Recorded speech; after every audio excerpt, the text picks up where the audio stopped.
જય અલગ ધણી આજે તો ભાઈઓ માટે તો છે ને એકદમ ચટાકેદાર યુનિક ટાઈપની આપણે કચોરી બનાવી અને ઈ કેવી કચોરી એકદમ આપણે લીલવાણી વટાણા અને બટેકાની સાથે આપણે બનાવવાની છે ને બટેકા નો નાખવા હોય તો વટાણાની આપણે બનાવી શકીએ એમાં શું જરૂર પડે હાલો હું તમને બધું બતાવું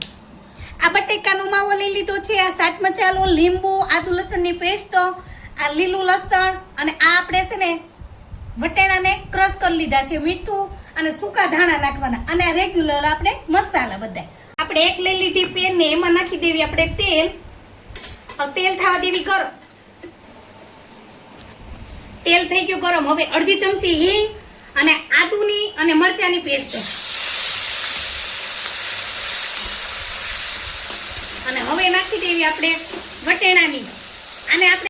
આપણે કાચા વટાણા છે અને તેલમાં ફ્રાય કરવાના છે અને આપણે છે ને રસના ડબ્બામાં આપણે આ રીતના અધકચરા આપણે કટિંગ કરી લીધું છે વટાણાનું અને હવે તેલમાં સારી રીતે કૂક થવા દેવાનું છે ને તે પછી હવે આપણે મીઠું અને એક કરી તે પછી આપણે બટેકાનું માવો નાખવાનું છે મીઠું નાખી દેવી થોડીક એવી હળદર નાખી દેવી અને ઘડીક વાર આપણે કૂક થવા દેવી હવે આપણે લીલું લસણ એડ કરી દેવી આમાં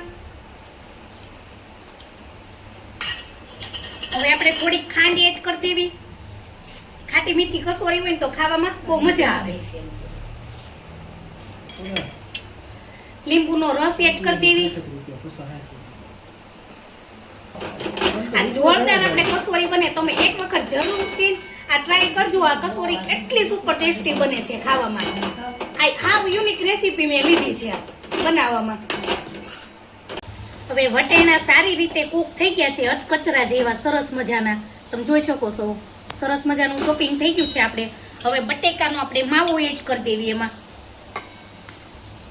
હવે આપણે વટાણા અને બટેકાને મિક્સ કરી દેવાના છે બટેકા વટાણા બે મિક્સ થઈ ગયા છે હવે આપણે નાખી દેવી ચાટ મસાલો 1 ચમચી ધાણા જીરું 1 ચમચી અને 1 ચમચી આપણે ગરમ મસાલો કાશ્મીરી 1 ચમચી ચટણી અને હવે બધું મિક્સ કરી દીધું પાછું આપણે કસોરીનું ટોપિંગ બનીને થઈ ગયું છે કમ્પ્લીટ હવે આપણે છે ને સૂકા ધાણા એડ કરી દેવી આમાં લીલા ધાણા એડ નથી કરવાના સૂકા ધાણા એડ કરવાના અને સારી રીતે હલાવી દેવી અને હવે બાંધી નાખવી આપણે મેંદાનો લોટ બાંધી લેવી કચોરીનો લોટ 500 ગ્રામ મેંદો લઈ લીધો છે હવે આપણે નાખી દેવી સ્ટોપિંગમાં મીઠું એટલે પડ મોળું સેજી ન લાગે અને તેલ એડ કરી દેવી મોણ માટે મુઠ્ઠી પ્રમાણે મોણ દેવાનું છે અને પાણી જોશે લોટ બાંધવા માટે આ રીતે આપણે મોણ દઈ દેવાનું છે બધું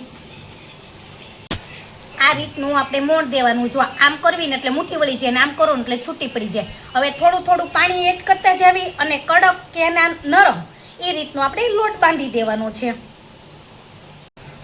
આપણો લોટ સરસ મજાનો બંધાઈ ગયો છે ને હવે તેલ વાળો કરી અને સારી રીતે આપણે મસળી અને કૂણ લાવી દેવાનો છે 10 મિનિટ આપણે રેસ આપી દેવાનો છે લોટને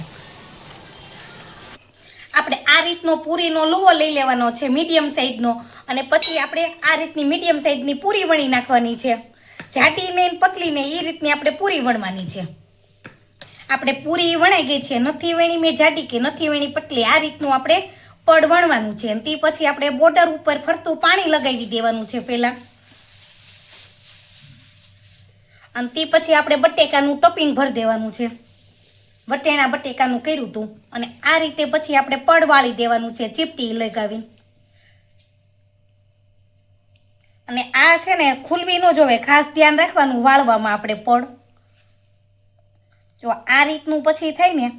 તો ઘણા કાપી નાખે પણ કપાઈ ને આ રીતનું વાળી ગયો અને ઉપરથી સેજ એવું ફ્રેશ દઈ દેવાનું એટલે આ રીતની હોય ને એટલે તળવામાં એકદમ ઈઝી પડે ને ફટાફટ તળાઈ જાય આ રીતની આપણી કચોરી બનાવી થઈ ગઈ છે તૈયાર ને આ બધી આપણે કચોરી ભરાઈને થઈ ગઈ છે કમ્પ્લીટ અને તેલ મેં દીધું છે હાયરો હાયર મેં ગરમ તેલ થઈ ગયું છે આપણે ગરમ હવે આપણે કચોરી આપણે ફ્રાય કરી લેવી છે તેલમાં મીડિયમ રાખવાનું એટલે કચોરી છે ને આગળ પાછળ પલટાવવામાં સારું રહે અને સારી રીતે ફ્રાય થાય આપણે કચોરી મીડી છે ફ્રાય થવાની આ રીતે મીડી છે આપણે પલટાવી નાખવાની છે, એટલે સારી રીતે ગોલ્ડન રાઉન્ડ ની થાય ને ત્યાં લગી આપણે ફ્રાય થવા દેવાની છે તેલમાં. અને આપણે કસોરી મેળી છે ધીમે ધીમે ગોલ્ડન રાઉન્ડ કલર પકડવાની, પણ આને સારી રીતે ગોલ્ડન કલર ની કરવાની છે, એટલે ધીમે ધીમે આપણે ફ્રાય થવા દેવાની છે તેલમાં. કસોરી તળાઈને થઈ ગઈ છે કમ્પ્લીટ, અને હવે આપણે કાઢી લેવી. એકદમ ગોલ્ડન રાઉન્ડ ની એકદમ ક્રિસ્પી પડવાળી થાય. આ રીતની તમે મીડિયમ તાપે તળવી ને તેલમાં, જો કેટલી ફાઇન છે આપણી કચોરી. આપણે એકદમ સુપર ટેસ્ટી માર્કેટ જેવી લારીમાં મળે એવી કચોરી બનીને થઈ ગઈ છે તૈયાર. આ વિડીયો તમને સારો લાગ્યો હોય તો લાઈક કરજો, શેર કરજો, જરૂરથી મારી YouTube ચેનલમાં માય ગુજરાતી દુનિયામાં સબસ્ક્રાઇબર કરવાનું ભૂલતા નહીં હો.